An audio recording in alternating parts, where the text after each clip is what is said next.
Well, hello everyone, how are you doing this fine day? Hope you're enjoying your week. Welcome to another survival challenge. And today I am so excited because I get to talk about Earth Defense Force. Now I know I talked about Earth Defense Force before in a Doom video, but because they were going up against a universe like Doom, I didn't really get to go into just how brokenly overpowered this universe is. It wasn't exactly what I would call a fair matchup. But also, since I've made that video, Earth Defense Force 6 has come out. And it added some stuff that makes the world of EDF far more powerful than it was when I made that video. So the challenge today actually won't be about the Earth Defense Force, like the actual organization within the game. It's going to be about the primers, which are the main enemies of the Earth Defense Force in the Earth Defense Force games. They are going to invade the worlds of these other games, and these characters are going to have to, deal with that shit. Now, it should be noted that this video is only going to cover the plots of EDF 5 and 6. In case you don't play the series, the reason why that is because EDF 5 basically reboots the story. If you go across all, 11, 12 games in the series, there's a couple of different timelines and a couple of different versions of the invasion on Earth. And 5 and 6 is the current story that the games are going through, as well as probably the most powerful. So if you're a huge fan of the older games, just know I'm not going over them, because if I did, it would just get very convoluted and confusing because they don't mesh well together. Now, you would think that there wouldn't be a whole lot of stuff to go over in EDF because it's not very heavy on story or lore or anything of that nature. So this is it's going to be pretty quick. You would think that. You would certainly think that. This video is going to take fucking forever, man. No, there's actually a whole lot of shit to go over. EDF is a pretty fucking complicated universe. So let's get started.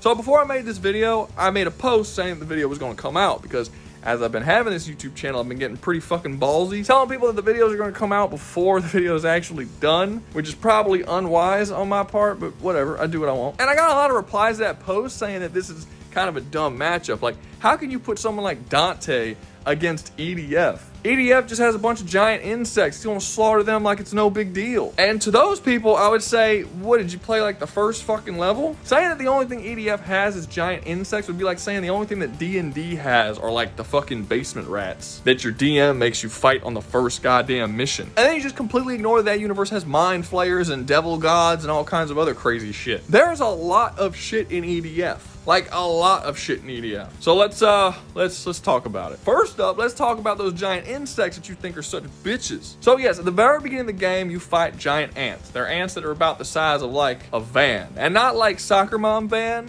more like pedophile van with the tinted windows. Now, there's going to be some people who say that I am not allowed to take the strength of a basic bitch ant that you see in like real nature and directly translate that to an ant that's the size of a rape van. And that is because there's this scientific rule. I don't remember the name of the rule, not important. But basically this rule says that when things increase in mass, they increase in strength by factors of 2 and they increase in weight by factors of 3. So what that means is if I take you and I double your size, you will increase in strength by 100%. So if you can lift 200 pounds, now you can lift 400 pounds. However, your weight will increase by 300%. So if you weigh 200 pounds, you will now weigh 600 pounds. This is why people who are bigger are generally stronger than people who are smaller. However, this is also why they get tired a lot faster and why they generally don't live as long, because they have all this weight sort of boring down on top of them. Their strength doesn't keep up with the weight. This is also the reason why an ant who's the size of an ant can lift up, 50 times its own body weight. But an ant, or really any insect, doesn't have special muscles that allow for that. It's literally just because of that rule, the size. Because as you lower in mass, the exact same thing happens. So by the time you're that small, the shit you can lift is fucking insane. Like if you took an ant and you made an ant the size of a dog, it would be about the same strength as a dog. And if you took an ant and you made him the size of a building, he would be so heavy that he wouldn't be able to hold up his own weight and would just collapse. And people like to argue this in fiction a lot when people grow in size, where it's like you can't just take it and directly translate the strength levels.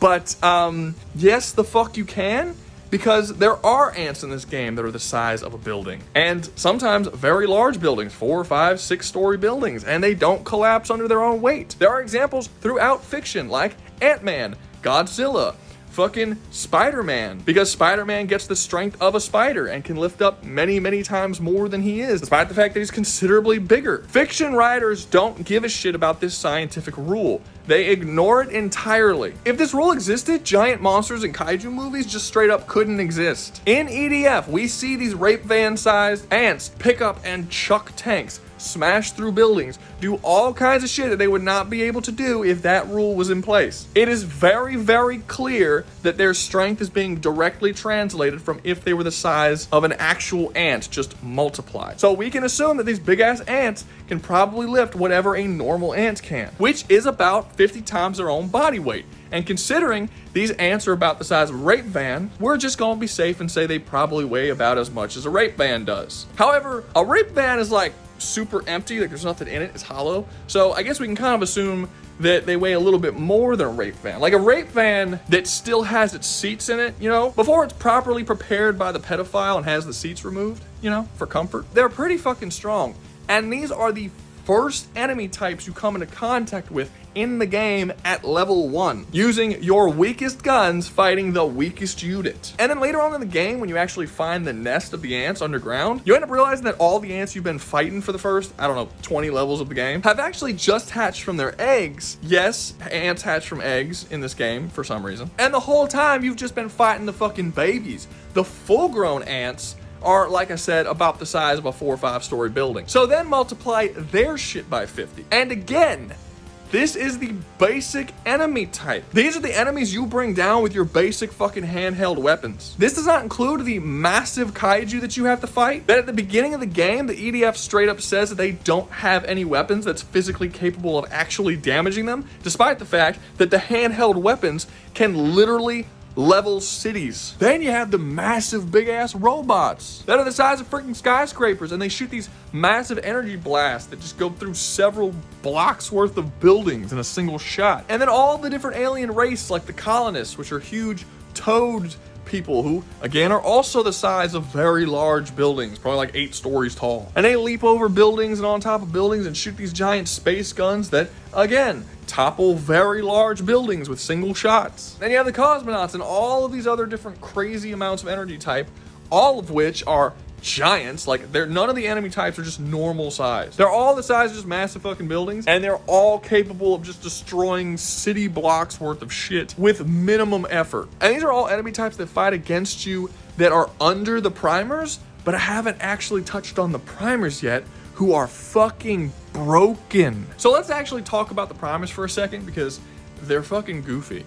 In the very, very far distant future, life will appear on Mars at some point. Something will happen on Mars, I don't know what, and it will just develop the ability to have life. And when enough time passes, they become very technologically advanced. So advanced that they develop time travel. They then proceed to abuse the shit out of that time travel and basically going everywhere they possibly can through time, and basically just having like their hot girl summer with time travel. They do not stop to think at all what the negatives of time travel might be. Clearly, they have not seen Back to the Future. And what ends up happening is kind of like if you were to discover time travel and then you went back in time to do something that's like not really all that important. You know, like something that's inconsequential. Like let's say you wanted to fuck Marilyn Monroe. So you went back in time, fucked Marilyn Monroe, and then you came back to our present, and then lo and behold, all your siblings no longer exist, and you're missing a fucking leg for some reason. And Buffalo Wild Wings was bought out by Arby's.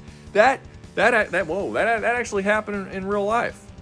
How the fuck did they do that? If that ain't a David overcoming Goliath story, I don't fucking know what is. But the primers didn't just go back in time and fuck Marilyn Monroe. They fucked everybody. They did everything. And it got to the point where they fucked up the timeline so badly that it could not be pieced back together. And one of the things they did is they went back in time and left their technology on Earth. This allowed humans to discover this technology way sooner than they otherwise should have, and basically pushed forward their technology insanely far in the future at a much earlier time period in human evolution. EDF 5 takes place in the year 2022, and EDF 6 takes place in the year 2025. But despite it being kind of similar to the time that we are right now, their technology is way farther ahead than ours is. And because their technology is so farther in the future, they will eventually be able to leave Earth and colonize other worlds at a much sooner date than they otherwise would have been able to. This means that at some point in the timeline, the humans are going to spread to Mars and colonize it, ending the possibility that the primers could develop there and become the civilization that they eventually become. This endangers their existence. And this is what causes them to invade Earth and try to wipe out all of humans to save themselves from being wiped out eventually by the humans, just by accident, really. But you see, while the primers were wasting all of their technological advancements on stupid shit that doesn't matter, like curing world hunger and creating time travel, the humans went a totally different and obviously better route with their technological advancements, which was making really big fucking guns. So when the primers invaded Earth to wipe them out, they realized that even though they've only had the technology for a very short amount of time compared to the primers, they were actually pretty solidly prepared for this invasion. The primers just never thought in a million years that they would have taken the kind of technology that they left on that planet and just use it to make, like, just really big fucking shotguns. This put Earth in an actually relatively equal standing with the primers, which shocked the ever-loving shit out of them. So what they decided to do was, okay, let's go back farther in the timeline where they're weaker and less advanced. But then by doing this, the humans realized that the primers had time travel,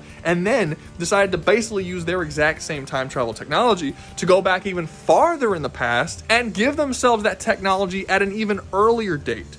So what you ended up having was a crazy, like, leapfrog situation where the primers kept going back farther and farther in time, hoping that they can come into contact with a version of humanity that they can easily wipe out. And the humans would do the same thing, just giving themselves that technology. And because they kept introducing the technology at an earlier and earlier date, it was making the current timeline Earth way more technologically advanced than it was at the beginning of the game. So basically, the primers were just making Earth more powerful. This eventually led to Earth overcoming the primers, destroying their mothership, and this character called the Nameless, which I'll talk about in a little bit, who is basically the most powerful of the primers, and basically winning the day. And everything was good for Earth for about 8 seconds until a new, bigger mothership showed up, and a new, even bigger version of Nameless, and understandably, Earth was a little bit confused until they realized exactly what happened. You see, the primers aren't coming from one specific point in the timeline to Earth. They can actually come from any point in their timeline, anywhere as far in the future as they want to. When the humans destroyed their mothership and killed Nameless, they just went 100 years into the future from the point they sent the originals back, and they just sent better, more advanced versions. And they can keep doing this every single time Earth defeats them. As described in the actual game, when you go to war with the primers, you're not going to war with them in any specific time point.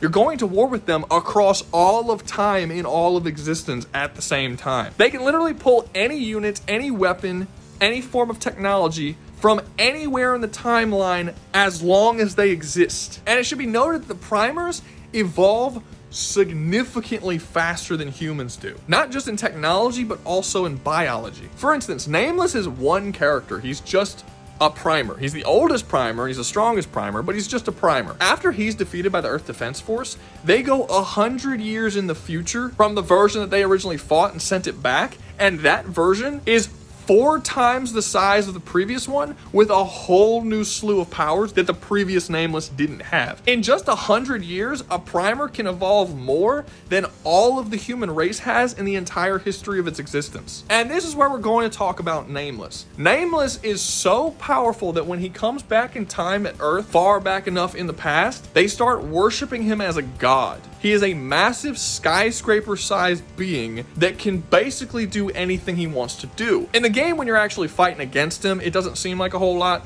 He throws meteors from the sky, he could shoot lasers, he could summon beings to attack you. It's pretty basic blast ball stuff. However, in the game, his power is described as a little more than that. Word for word, what they say is that he can turn thoughts and his imagination into reality. So basically, he's a reality warper that also has the power of creation. He's explained in the game to have gotten these powers just by basically being alive for a really long time. He's evolved over the course of so many millions and billions of years that he just developed these powers. And again, if the primers wanted to, they can go farther in the future and get even stronger versions of primers, including a stronger version of Nameless. But that's not all. You also end up finding out that those ants that we were talking about and all those other bugs, like those giant hornets and giant spiders and all those sort of things, those are all actually insects that were on Earth that they just went millions or billions of years in the future after they've gone through tons of years of evolution, and then just brought them back and dropped them on Earth to fight against humanity. That's the same thing with all the other alien races, whether it be the colonists or anyone else. There's just different races and groups that they can go throughout all of time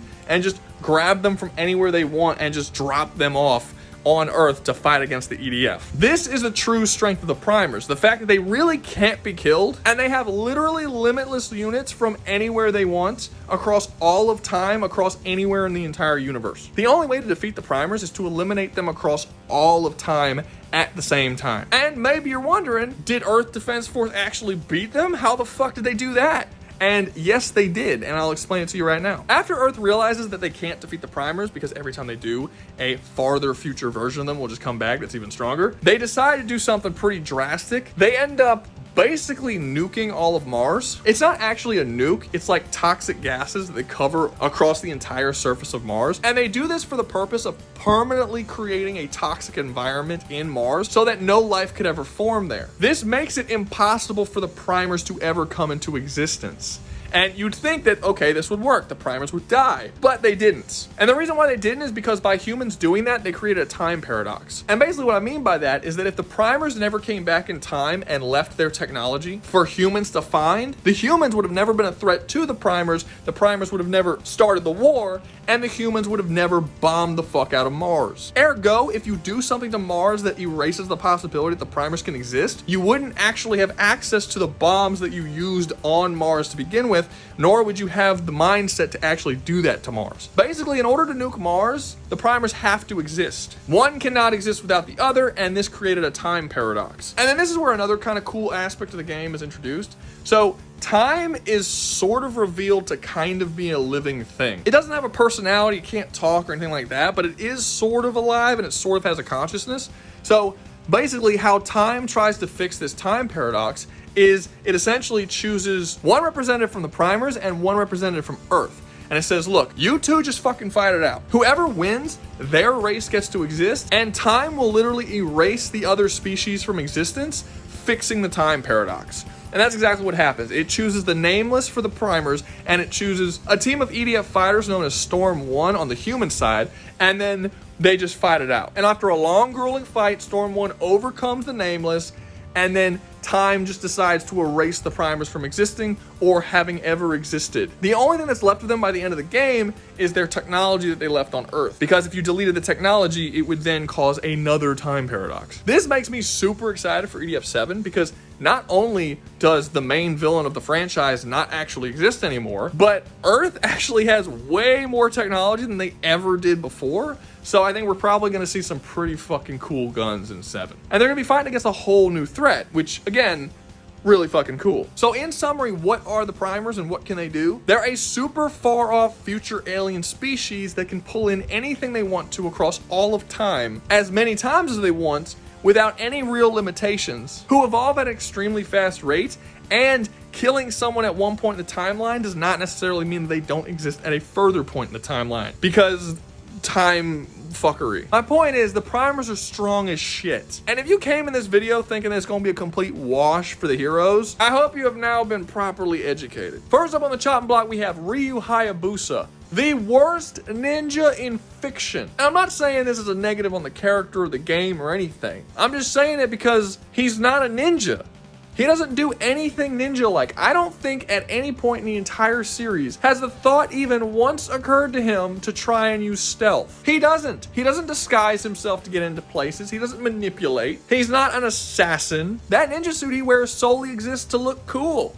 He doesn't use it for stealth purposes. He's wearing a pitch black suit and a black ninja mask on his face, but his fucking bare arms are popping out. Like, doesn't that kind of eliminate the whole stealth aspect of the suit? It's supposed to cover your whole body. Strategy-wise, the man has way more in common with Greek Kratos than he does any fucking ninja that's ever existed. So I'm not gonna lie, this video is going to be so much fun for me. And the reason for that is pretty simple. Every single character I have on this list to go up against Earth Defense Force, I don't agree with their general scaling in the scaling community. Which I know is super crazy because I'm usually just on the same page with those guys. We're like fucking peas and carrots. But no, here today we have quite the unique situation where they're wrong on all these fucking people.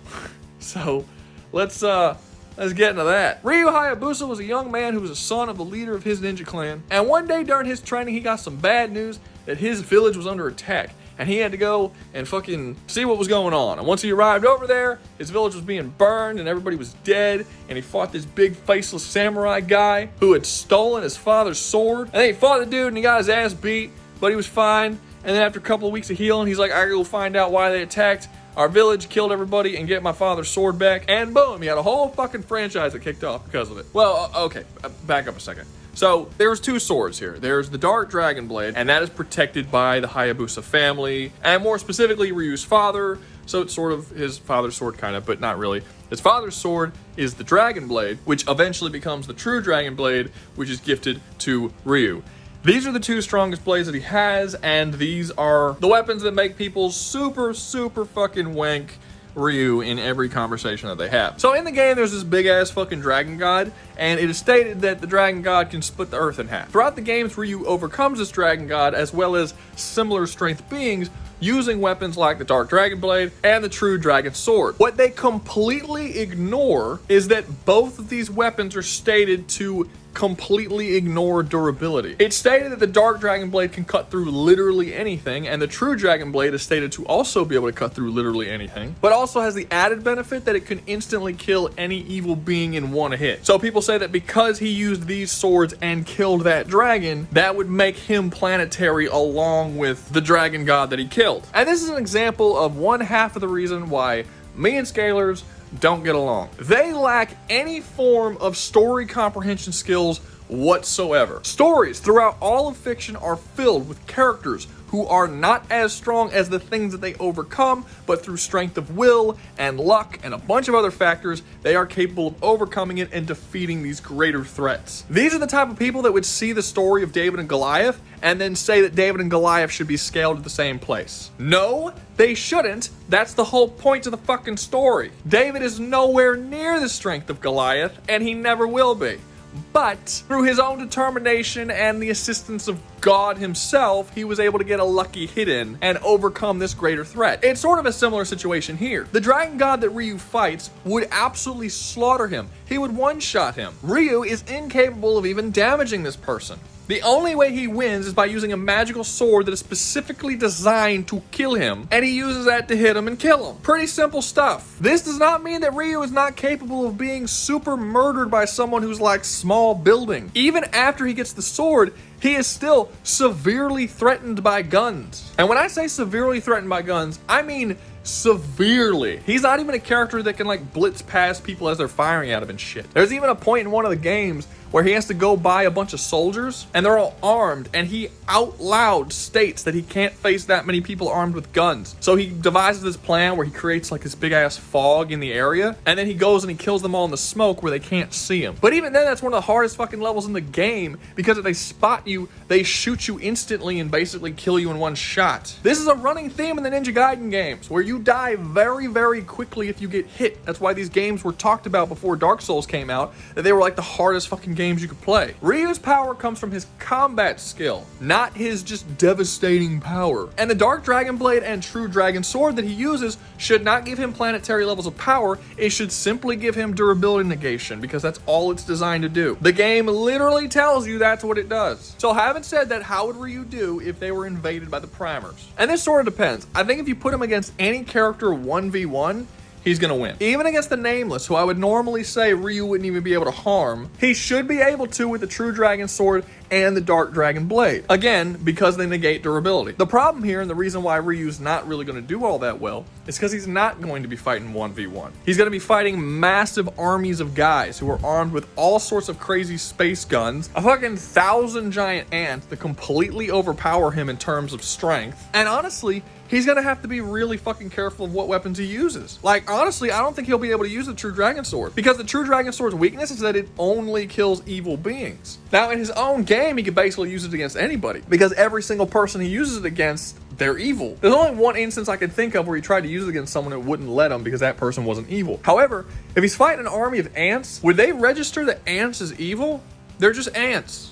They're essentially mindless. Would that sword register any of the primers as evil? Because while they're all doing evil shit, like wiping out an entire race of people, they're doing it to save their own race. And while I agree that that's an evil action and that they are probably evil, that doesn't necessarily mean that every single primal who is fighting for the survival of their species is doing it because they're evil. Some of them are probably doing it for their families, for their species. It's sort of like the Civil War, right? The South were fighting for a very evil cause, but that doesn't mean that every single person who was fighting for the South was evil. And don't worry, you can relax. I'm not about to make some kind of political statement where the Civil War wasn't actually about slavery. Yes, it was about slavery. People who say otherwise are fucking lying on themselves. But that doesn't mean that every individual person on the ground were fighting for that reason. Many of them fought because they felt a duty to their state, or again, they did it for the family. A lot of people in the South were straight up forced by the Confederacy to fight for them, which is why their desertion rate was so high. My point is, just because the war started for an evil purpose doesn't necessarily mean that every single person who's in that war is actually evil. And it's very possible that if Ryu uses the true dragon sword and just starts slaughtering willy-nilly, expecting them all to be evil, he might come across somebody where he tries to slice him, the sword doesn't let him, and in that split second, he gets fucking killed. I don't think he's going to be able to kill the ants. I don't think he's going to be able to kill every single primer and colonist and everybody else that he comes across, because I don't think that all these creatures can necessarily be considered evil. So if he wants that durability negation powers, he's going to have to use the Dark Dragon Blade. And if he does, he'll still get that same durability negation power up. However, it should be noted that using the Dark Dragon Blade is kind of like a corrupting blade that feeds on your soul and shit. It's like one of those things. It's an evil sword, and Ryu generally doesn't like using it. He normally would use the True Dragon Blade, so I'm not even 100% sure how long he'll be able to use the Dark Dragon Blade without it negatively affecting him. Now, what he can do is if he does use the True Dragon Blade, he can take the Dragon's Eye out of it, and then it won't be the True Dragon Blade anymore. It'll just be the Dragon Blade, and the Dragon Blade doesn't have that same weakness. It can slice through people indiscriminately. So maybe he can do that. And then for certain fights, if he needs the power up, he can put the eye back in, and then he could slaughter him. He's got options here. But my point is that if he doesn't know that the things he's fighting might actually not be evil, it might surprise him and get him killed midway through the fight. But if we just disregard that as even a factor, and we just say, okay, just out of the sake of argument, he just uses the Dark Dragon Blade all the time, then like I said, one-on-one, I think he can take on basically everyone, because I think he's skilled enough and generally fast enough to outpace most people and slice them up with a sword. He might still get caught by their weapons that shoot stupidly fucking fast. Like, they're just generally more powerful and they fire faster than weapons would in the Ninja Gaiden universe, so that might be a problem. But the thing that absolutely will be a problem is that he's not going to be fighting any of these people one-on-one. He's going to be fighting them in very large groups, hundreds if not thousands at a time, and he's just never had to face that many numbers before. Even if he was capable of fighting them all, which he's really not, he'd honestly just pass out from fatigue of just how many people he has to kill. One massive benefit that the EDF has is they have really big, very powerful guns that can mow down literally hundreds, if not thousands of fucking enemies at a time without really expending all that much energy. Ryu doesn't have anything like that. He's got a couple of long-range things like throwing stars and shit, but for the most part, he uses all melee weapons. If he wants to cut someone down, he has to physically swing his sword through them every single time, individually, on thousands and thousands of giant ants and kaiju and shit that could kill him in a single hit that are going to be swarming him on all sides. And even if all of that isn't a factor and he overcomes all of them and he slaughters literally thousands and he wipes out the whole army by himself, the primers will just send more powerful versions of them from the future and do it all over again and just continually keep doing that. Ryu is not going to do well here. He cannot survive. It's just a matter of time before he's overrun and wiped out by the many enemies that the primers have. And honestly, even if he can defeat someone like the Nameless, he can literally reality warp and just create things out of nothing. I mean, at one point in the game, he peppers an entire city with fucking meteors that just fall from the sky. Like, if the Nameless decides to wipe a city off the map and Ryu is in that city, how is he gonna survive? He's fucked. Next up, we have Dante from the Devil May Cry series. I am particularly well versed in the DMC universe. I have played every game on day of release since they first came out all the way back on the PS2. I have beaten every single one of them, most of them multiple times.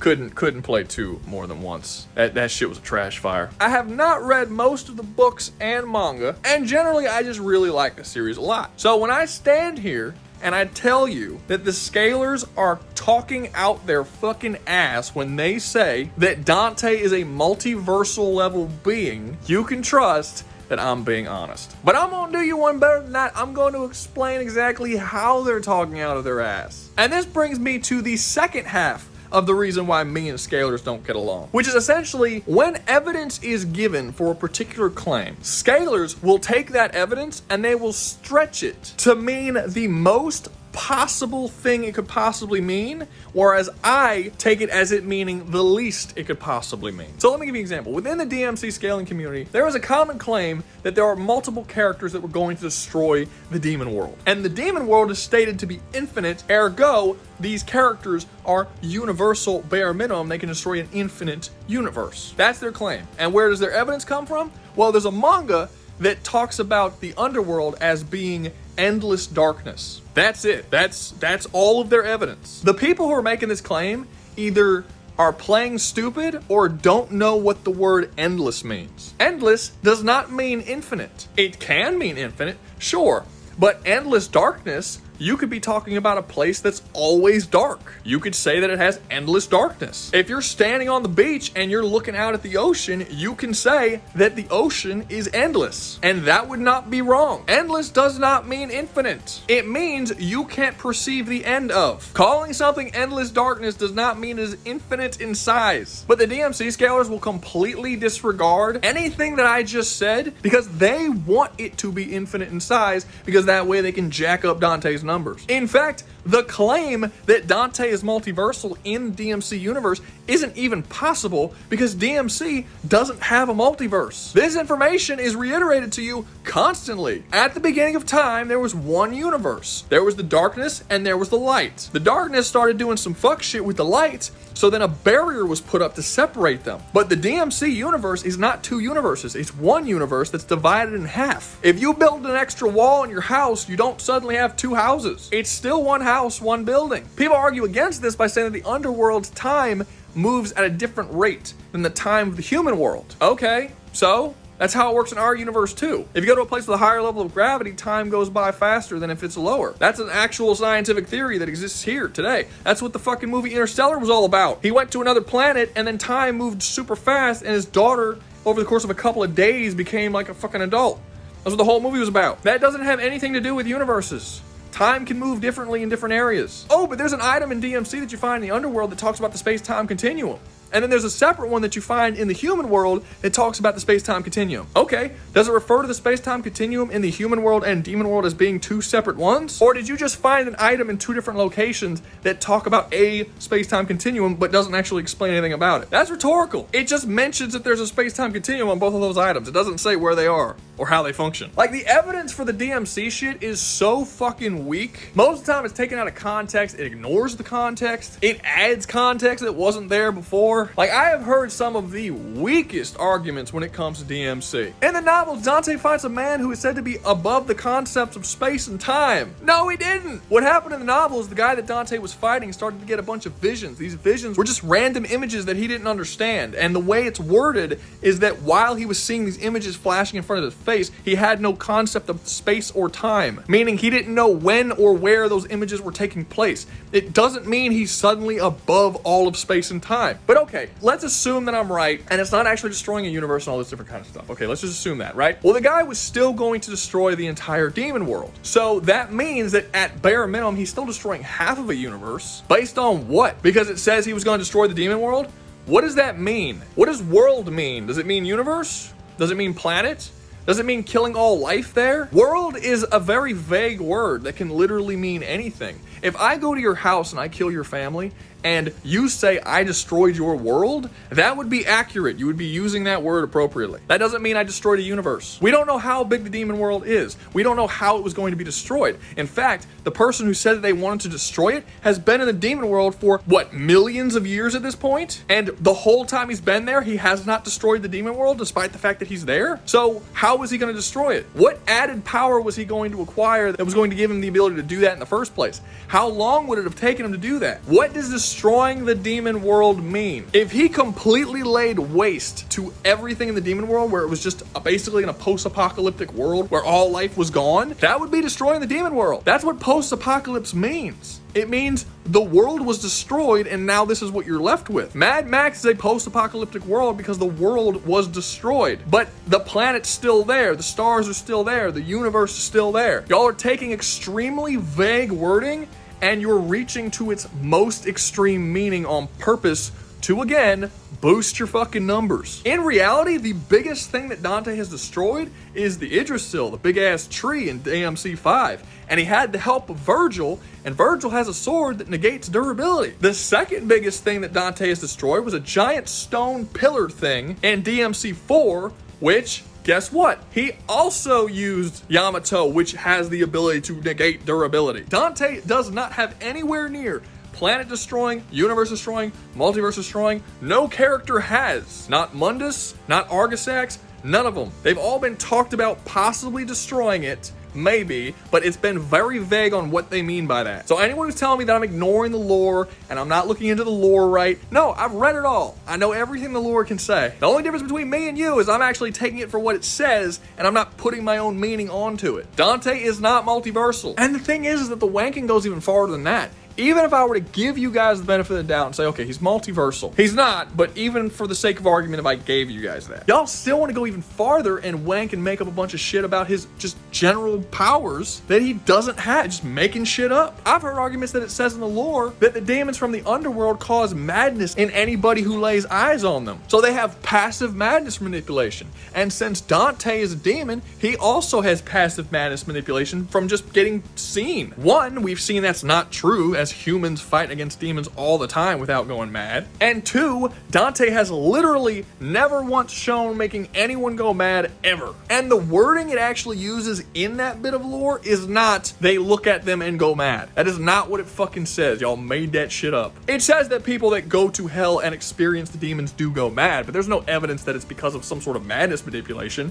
It's just some freaky shit for a normal person to see. It's not a power. And on and on and on this shit goes. His regeneration is so amazing, he can't be put down ever. He'll just keep regenerating over and over again, despite the fact that we've seen his regen run out multiple times. In DMC 3 against Virgil and in DMC 5 against Urizen. Yamato can cut through anything. It can cut through space with no limitations and no weaknesses whatsoever. Really? Like how it couldn't chop through Lady's bazooka? Speaking of Lady's guns, remember when she shot Dante in the fucking face with a regular pistol? Remember how that damaged him? Yeah, real fucking multiversal right there. I've heard people say that Lady's pistol is a demon pistol. It's got like crazy special powers. That's not said anywhere. We don't know anything about Lady's pistol. Y'all just assuming that shit because it hurt Dante. Because in y'all's mind, he's multiversal and it shouldn't hurt him. It hurt him because he's not multiversal. You can hurt him with guns. I've heard people use the argument that his healing factor only doesn't work when he's hit by demon weapons. That's the only thing that causes it. It's not based on anything. It's just an assumption by them. Again, we've seen him get shot by Lady's pistol as a regular pistol. We've seen him get stabbed with regular blades that any old average demon uses. And if it's demon weapons that he can't heal from, why was he able to heal from Nero's sword when Nero threw Red Queen through his chest? That was a demon weapon, so obviously he can heal from demon weapons. So it's just claim after claim after claim of just bullshit. The truth is that for any of these characters, Virgil, Dante, Nero, to use any of their powers, they need to draw on demon power. This is actually something that is talked about in the game, as well as in the books and shit. Once that demon power is gone, they cannot use their abilities anymore. This includes abilities that come with their swords, like Yamato's ability to cut through space. This is why Virgil couldn't cut through Lady's bazooka after his fight with Dante, because he used up all of his demon power. The reason why Dante can't heal sometimes isn't because they're using special weapons that negate healing, it's because he used it up too much during his fight. If he's fighting someone who's weak, who he knows he could slaughter, he's fine. He goofs off, he lets them hurt him. It doesn't really bother him because he knows he doesn't need a whole lot of demon power to actually overcome them. But when he's fighting someone like Urizen or Virgil, they overtax his shit and he eventually runs out, which leads to his loss. I have never once in any conversation with any DMC scaler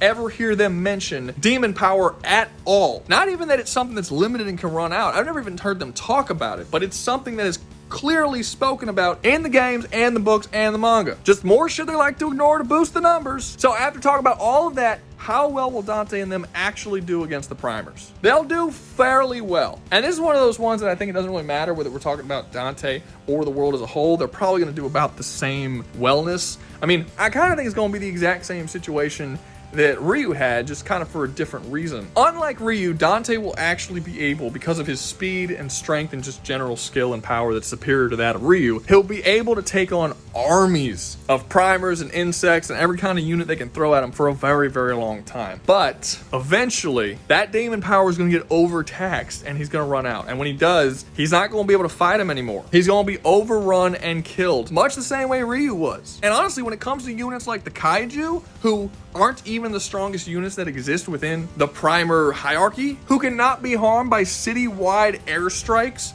like at all. It doesn't even scratch them. I honestly think the only thing they're even going to have that will be able to hurt it is Yamato. Now, saying that, I am giving them Yamato, so it's fine. He'll be able to harm them. But even having said that, they don't have a way of permanently wiping out the primers. They can't travel through time. They can't erase them from existence. They can't erase them from existence across all of timelines. They can't do any of that shit. They can just fight them. They're going to keep sending back stronger and stronger versions, and you're basically going to have an endless fight until eventually Dante's going to get overcome by either running out of his demon power or, and honestly this is probably more likely, he's going to get hit by an attack that's so powerful that he won't be able to regen from it. Because he's never shown being able to regen from, like, being torn to pieces, for instance. His regen's not that strong. He regens from being shot and stabbed and sliced, not from, like, losing a whole limb, being chopped in half, being obliterated into tiny chunks. He's never shown regenerating from any of this shit. And considering the massive size of the attacks that the primers can do, like, you know, citywide, countrywide nukes and shit, Dante's never had to take anything like that, and I don't see any reasonable argument that he'd be able to come back from it. Well, again, not without certain scalers taking the bare minimum of statements and then stretching them to a fucking insane degree. So yeah, sadly, Dante fucking dies. If we add in Virgil and Nero, it'll go better,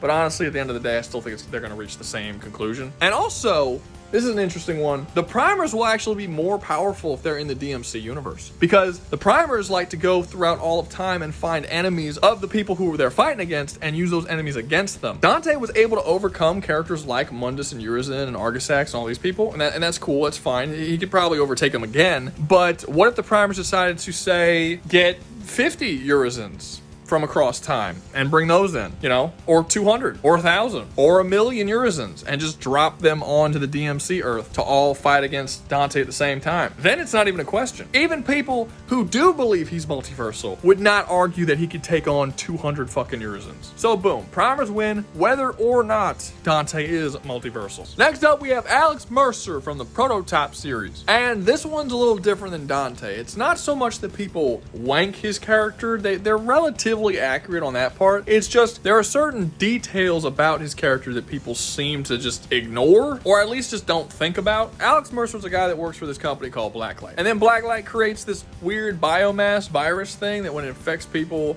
does all kinds of awful shit. But for Alex Mercer, it's awesome. It turns him into this weird biomass being that can shapeshift and consume people. And when he consumes people, he gets all their skill and knowledge and intelligence and power, and then he can just spread the Blacklight virus, and he seems to have a lot of control over that Blacklight virus as it consumes and spreads and controls more and more people. And it gets to the point in the game that he becomes so ungodly overpowered with this ability that by the time Prototype 2 comes out, they have no choice but to make him the villain, because it's like, where do you go from here? Is he supposed to fucking fight God? Like, we made this character too powerful. And it's true. He's super overpowered. He can basically take on the entire world of his own universe by himself, with the only exception of that being Heller. The Blacklight virus is super broken. He's shown being able to completely regenerate from just a blood sample in a lab somewhere. He's shown to survive all sorts of different attacks, including shit from like nukes. He's shown surviving all sorts of crazy attacks, creating armor for himself that bullets don't do shit to him. He takes down helicopters just by like stretching tentacles out and throwing it to the ground and shit. And he can create bladed weapons and run up the side of buildings. And the entire city of Manhattan basically becomes his playground and his sort of kingdom that he rules over with an iron fist as he tries to fuck up all the human race by making him this crazy infected species that he controls. But here's the thing that people forget. One, people talk about his regen as being like this really amazing thing, and it is a really amazing thing. That's true. However, when he is defeated, he's basically incinerated. He doesn't come back from the part that he's incinerated. He comes back from the blood sample that's on the other side of the city. This gives a pretty clear indication that he can't come back from being incinerated. And if that blood sample wasn't there, he'd be dead. There has to be some sort of intact DNA in order for him to come back from it. And the second and most important thing that people seem to forget about it is that the virus isn't actually as potent as everyone says it is. People basically say that anyone that he comes across, he can use this black-like virus on them, consume them, control them, do all kinds of fucked up shit to them. But that's shown in the game to not be true. Heller is just a normal fucking dude, and he's not capable of controlling or consuming Heller in Prototype 2, and the explanation as to why is given. Alex straight up says that Heller's genetics make it so that it can't happen. The virus is not compatible with his genetics. And when Alex tries to do the same thing to Heller's daughter, it's the same outcome. He can't actually consume or really successfully infect or control Heller's daughter because she also has way too good at genetics, apparently. And this is the main reason why Alex Mercer cannot overcome the primers. If the virus that was created by humans to infect humans can't infect all humans because it's incompatible with their DNA, how the fuck is it going to infect a bunch of alien species from all across time and space? Let's say I give it the benefit of the doubt and I say, okay, most people it'll be able to infect. You can infect 99.9% of alien species with the black light virus. Okay, fine. That 0.1% is going to be a real fucking problem. If he's fighting thousands and thousands and eventually hundreds of thousands, even millions of people as primers are just sending them down to Earth, and he's infecting and consuming and doing all this kind of shit and getting more powerful, and even one of those alien species, he just can't do it because they're just too genetically awesome. Now all of a sudden he's got to fight another dude who's got all the same powers he does. And remember what I said, characters like the Nameless have had literally millions if not billions of years of evolution to become essentially perfect specimens to the point that people believe they are God. If Heller's genetics, a just regular dude,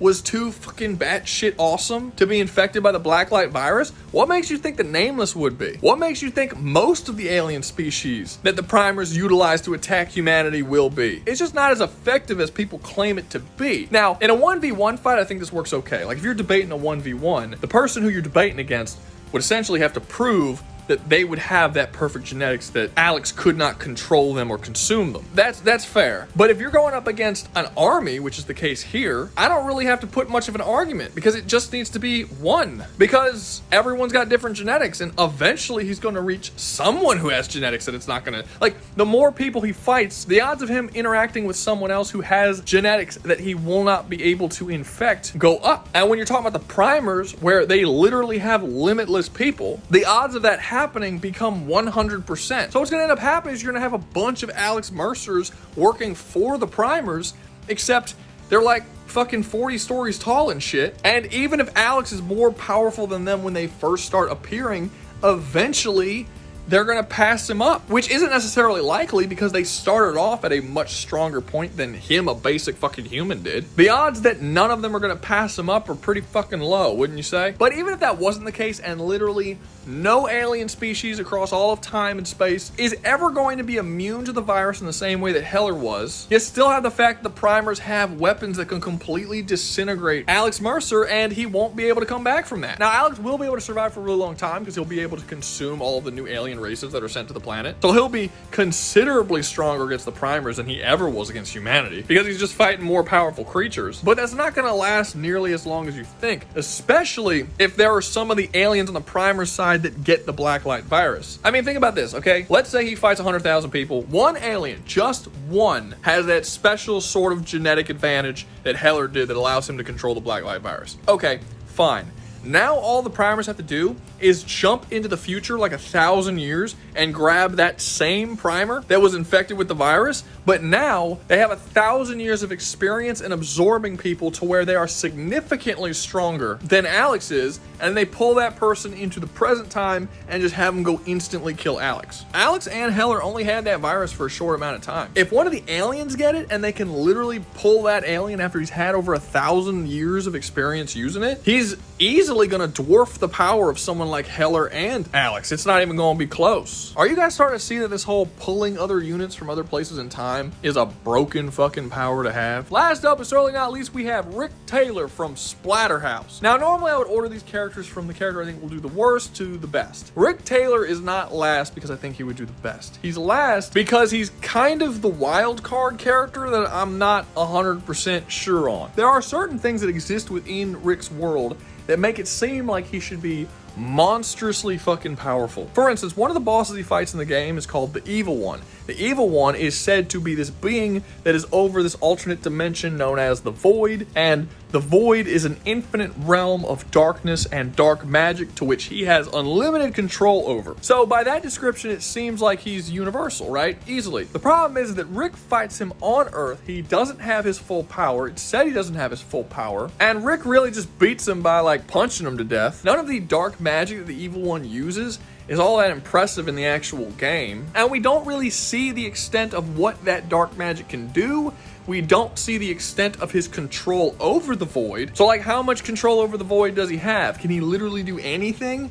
When it comes to, can he erase it if he wanted to? And how much of that power translates over to his power in this world when he's outside of the Void? It's not really clear. And this is kind of the case with a lot of the more powerful bosses. For instance, there's another group called the Corrupted, and they come from this other universe called the Abyss. And all kinds of crazy shit is said about the Corrupted. Like, one thing that's said about the Corrupted is that when they dream, their dreams, like, creates an alternate dimension. Like, it's an actual, their dreams are real.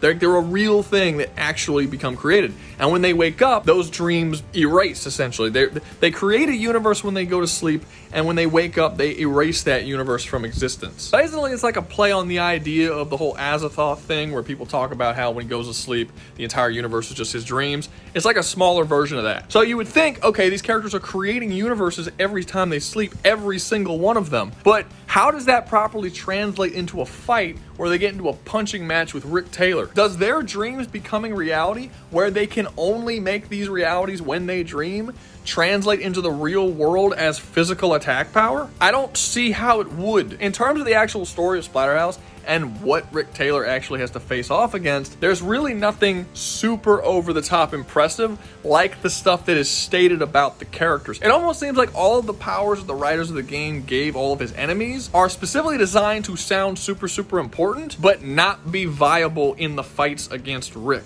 Like, Rick is not a universe-destroying character, but all of his enemies are universe-destroying characters, just not the universe that they fight Rick in. They're always universe-destroying characters on other shit that doesn't involve Rick in any way. So where to put Rick in terms of his power level is kind of difficult. Like, the most impressive thing we've seen him do is stop a meteor from falling, and he like caught that bitch and just chucked it. Like, he's a really strong dude. He bashes through walls and tears down buildings.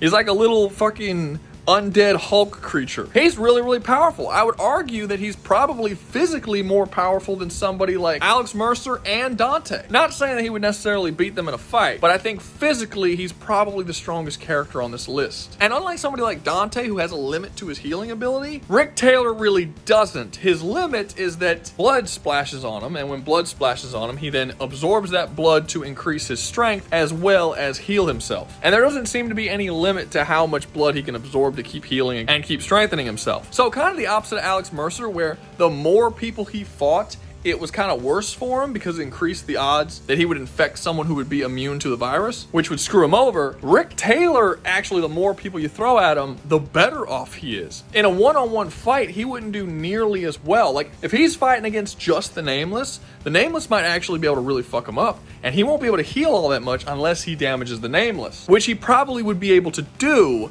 but that would not be an easy thing for him to do. I mean, again, the Nameless can literally make their thoughts become reality. Rick doesn't have anything like that. But against a massive army of ants and giant aliens with guns and all sorts of things, he's gonna have a fucking free-for-all. They're not gonna be able to put him down. Every single time he hits someone, he's gonna heal and become stronger. And he's gonna be fighting literally tens of thousands, if not hundreds of thousands, to millions of people, to millions of enemies. And they're just not gonna be able to put him down. And I believe his blood absorption ability also renews his fatigue. So he's not gonna have the issue that Ryu Hayabusa had either, where he's gonna get tired. And I believe his blood absorption ability also renews his fatigue, which means he's not gonna get tired like characters like Ryu Hayabusa and Dante either. He's he's just going to be able to keep fighting forever. The only real problem he's going to be faced with is his healing factor isn't really all that good. And I don't think it's going to take that long before the primers realize that blood is how he heals. Once they figure that out, they can essentially stop sending him fucking troops that he can use as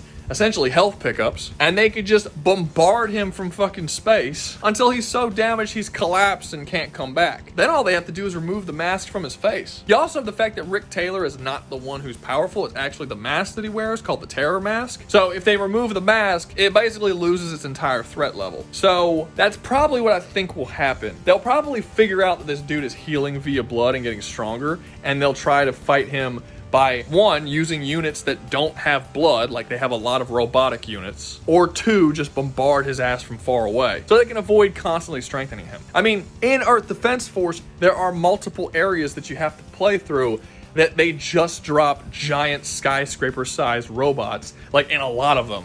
Sometimes there's like 40, 50 of them on screen at a time, and they just bombard you with energy attacks. If Rick Taylor had to fight something like that, because his healing ability completely comes from absorbing blood, he's not really gonna be able to heal at all. And then it'll just be a war of attrition. It doesn't really matter how many of those things he can take out, because again, he is strong enough to take them out. The primers will just keep chucking them at him over and over and over again until he just can't fucking deal anymore. They won't even have to use their time powers or Nameless, which I gotta admit, it's kind of surprising how little I've actually used Nameless in this video, because you'd think having the power of making your thoughts and imagination a reality would be like the fucking, like that's the end all be all of powers. I've kind of been very like time manipulation heavy in this video. In this case though, I don't see either of them really being necessary against Rick Taylor. Like I said, the only real way to beat him is a war of attrition. Even if they go back and just start sending people through time to keep facing him, like as long as he has blood, he will keep fighting and keep getting stronger. It's got to be a war of attrition. That's the only way they're going to take him out. Either that or do so much damage to him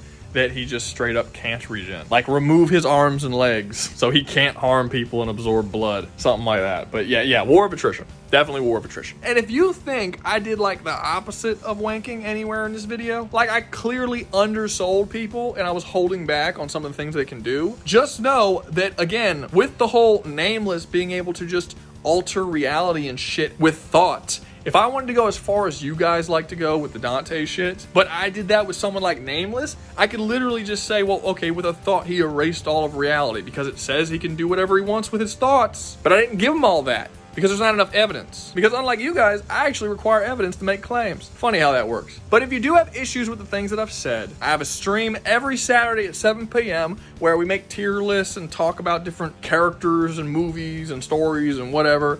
If you want to drop by that stream, you can come to the Discord and be a part of the stream, or you can just go into the chat room during the stream and you can debate me. I'll debate you about whatever it is you want to talk about. You have a problem with the whole Dante thing, we can debate about it. That's the whole point of the stream, so we can interact and talk to each other and shit. That's the fun of it, you know? So yeah, drop on by. But that's going to be all from me. Hope you enjoyed the video. If you did, make sure to like, subscribe, comment, share, and enjoy the membership. Remember, if you join the membership, you get videos early. And always remember, y'all stay safe out there, you hear?